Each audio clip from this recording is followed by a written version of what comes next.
So let's get on to it, starting with the league winner. And to be fair, I don't think it really needs much of an explanation. I think everyone predicts this team that are going to win the league. So I'm just going to tell you what I think, just boom. No explanation needed, to be honest. Like, it's pretty obvious. Yeah. Qualifying for the Champions League, the first team I have put in is Liverpool. And actually, when I'm recording this, I think it's about 3 hours ago, Liverpool have just signed a 16-year-old from Fulham. Obviously, Jurgen Klopp thinks he has big potential, and I'm sure Jurgen will be able to get the best from him. I mean, what an incredible manager he is. But yeah, it's an obvious choice, Liverpool. Last season, they were amazing. They were class. They were unlucky not to win the title, let's be honest, with the amount of points they got. They're just an all-round really, really good football team, and obviously they're going to qualify for Champions League. But I just don't think they'll be able to push and win the league. So sorry, Liverpool. As you can see, the next Champions League team for me, I think, will be Tottenham Hotspur, just because they haven't really splashed the cash over the past few years, and all the players know each other really well. Obviously, last season they got to the Champions League final. Pochettino is just a really good manager, and once again, I do think they'll have a superb season. This season, they've signed a couple players, to be fair. They've signed that guy from Leon, his name is Ndombele, or that's something like that, for 53 million. They've also brought in Clark from Leeds. But a big blow is they've just sold Kieran Trippier to Atletico Madrid. So, yeah, but I do think that Spurs will get Champions League, and I do think they'll have a good season. Final team to make the Champions League, I've put Arsenal. They've just signed that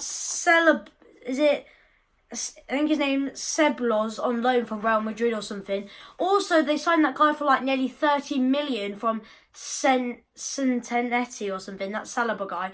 But I've just read somewhere that he's got to go back on loan. I don't know if that's true. Arsenal Fan TV haven't made a video on it yet, so I don't know if that's true. So he might have to go back out on loan to Sonetti. Also, Arsenal might be signing Wilfried Zaha. But anyway, Arsenal Champions League. Making the Europa League, as you can see, I put Chelsea. They've got a really, really inexperienced manager in Frank Lampard. Obviously, Chelsea's in quite a big club in a way. But he hasn't managed at that sort of level. He couldn't get Derby promoted last season in the Championship, let alone the Premier League.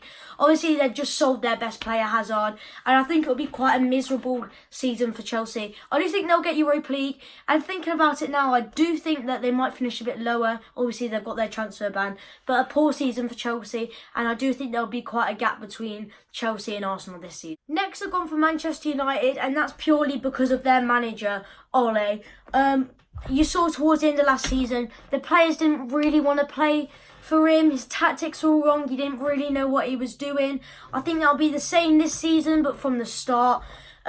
Also, they're panicking a lot, Manchester United, spending 50 million on Wan-Bissaka and 10 million on Daniel James, and guaranteed he won't even get past 5 games this season. They're preparing to pay about 100 million for Harry Maguire, and they do look like that he's going to sign for them, but they're just panicking, and I do think they'll have a really bad season, and I think Ole will definitely be gone by at least Christmas, and if he isn't, then I will happily wear a Birmingham shirt for a video. Last team in the Europa League, I've gone for Leicester City, and I think they'll have a blast of a season. Thinking about it now, they might be able to finish above Manchester United. They've just signed Youri Tielemans for about 40 million. He's obviously proved himself last season. He didn't play for Leicester the whole season, just a period. He was really good. They've also signed Jose Perez for about 30 million. I think they've overspent a little bit there, but hopefully for Leicester he can pop up and score a couple goals, which I think he will. They also managed to get the signature of Justin. Brendan Rodgers, really, really good manager, suits Leicester quite well. He's also experienced in the Premier League with Liverpool, and I just think they will have a really good season, Leicester. In the top 10, I put the Toffees. Everton haven't really made any amazing signings. They've got Lossell from Huddersfield, Keane from Sheffield United, and the Snake. I'm not even going to call him by his real name. But I just think you'll have a blast of a season, to be honest. I think you'll manage to beat Manchester United. Well, I mean, anyone could beat Manchester United with Paul Pogba in the team. But anyway, good luck to you, Everton. I do have a bit of a soft spot for Everton. I quite like them, not going to lie. Hopefully he'll be able to go to Goodison Park this season. But anyway, good luck for the season, and I think you'll have a good... Gone for a bit of a controversial one here. I've gone for Wolves as the next team in the top 10. I just think they had a really good season last season, and they put their standards a bit too high. But with Nuno's managing, I think that they will still have a good season, just not as good season as last season. They haven't really signed anyone, but as I'm recording this, Jesus Valeggio from Real Madrid is having a medical at Wolves. From what I've seen, this guy looks like a god. Also, Cutrone, Wolves might pay about £16 million from AC Milan. So, yeah, as I said, I don't think they'll have as good a season as they did last season. But I hope they do well in Europa League, representing near where I'm from. So, yeah. Right, one where I think a lot of people disagree with me here. But at 10th, I've gone for Watford. Just because their manager, Garcia, got the best out of Troy Deeney last season, got the best out of Prieira when he wasn't injured, and got the best out of De La Feu. And De La Feu had a blinder of a season last season. Really, really good player. Also, Watford are linked to the winger Sarr, who plays for Rennes. They're ready to pay about £20 million for him, but Rennes want more, up to near £27 million. I think Watford will pay that, to be fair, but... yeah, I do think a lot of people disagree with this one. Let me know what you guys think. But I think the dark horses of the season, I put Watford. Next, we have West Ham, which again, I think a few people will put West Ham higher. But I've just got something that I feel that West Ham will be sort of around the top 15 mark. But anyway, they have made some good signings, to be fair. Fornellas or something like that from Villarreal. £24 million, centre attacking midfielder. He looks really good. Also, £45 million for Sebastian Haller. I expect him to get at least about 15 to 20 goals this season. Hopefully he should be a German god for West Ham. But they've got rid of Arnautovic, and I don't know, I just feel like that they're not going to have like an amazing season this season. The next top 15 team, I put Crystal Palace, and I put Crystal Palace here. That is if Wilfried Zaha stays. If Wilfried Zaha does go to another team, I think they're going to be escaping relegation. But I put Crystal Palace here. They've just obviously released Wan-Bissaka to Manchester United, so I do think they need to replace him. They've just signed Jordan Ayew as well, so hopefully he should rack up some goals for Palace. And on the road last season, Palace were really good, so hopefully they should keep that up. But as I said, Zaha needs to stay at Palace if they want a decent season. Next, I've gone for Bournemouth, and one of the main reasons I've gone for Bournemouth is because of their manager, Eddie Howe. The whole of England knows he's English, he's young, he's really good at managing. He's probably one of the best managers in the Premier League. So he's got a really, really good career in managing ahead of him. But they've made some profit, Bournemouth, to be fair. We bought Tyrone Mings from Bournemouth for about 20 million. They just sold Mousset to Sheffield United for about nearly £10 million. So that's nearly £30 million just from two players. They've been chasing up Huddersfield's best player last season, Billing, for quite a few weeks now, and it looks like that transfer is about to go through. So fair play to Burnley, just because obviously they've been playing their football for the last couple of seasons now. I don't think they'll have any danger of getting relegated. The only signing really they've made is Jay Rodriguez for about £10 million. Obviously they've signed Peters, but yeah, I don't know. But but I don't really know what to say about Burnley. They've managed to keep their youngster. Can't think of his name, but it's you all know it, the youngster, the English one. Yeah, he seems pretty good. But yeah, you guys better be listening for this one.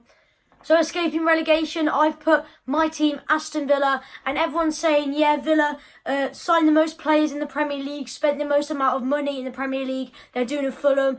No, we are not doing a Fulham.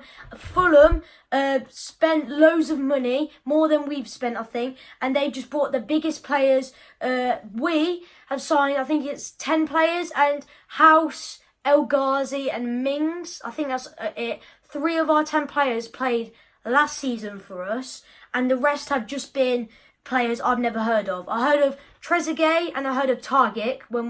That's about it. The rest, so we've signed, and we've actually just strengthened the positions we needed to. So we signed Konza, we needed a centre back.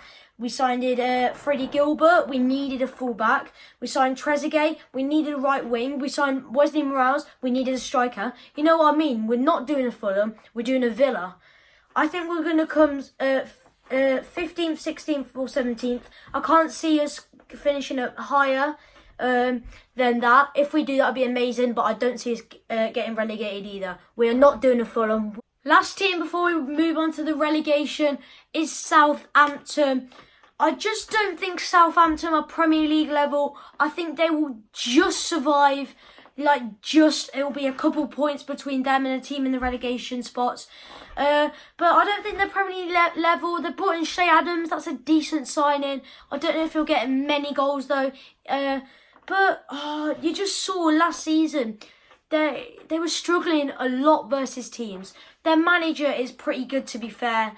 But I just think that'll help them stay up. But I don't know. I do think they'll get relegated, like maybe next season. Finally, we're on to the relegation teams. And first team, I am saying Brighton. They've got rid of their best player in Knockout. They haven't made any good signings at all.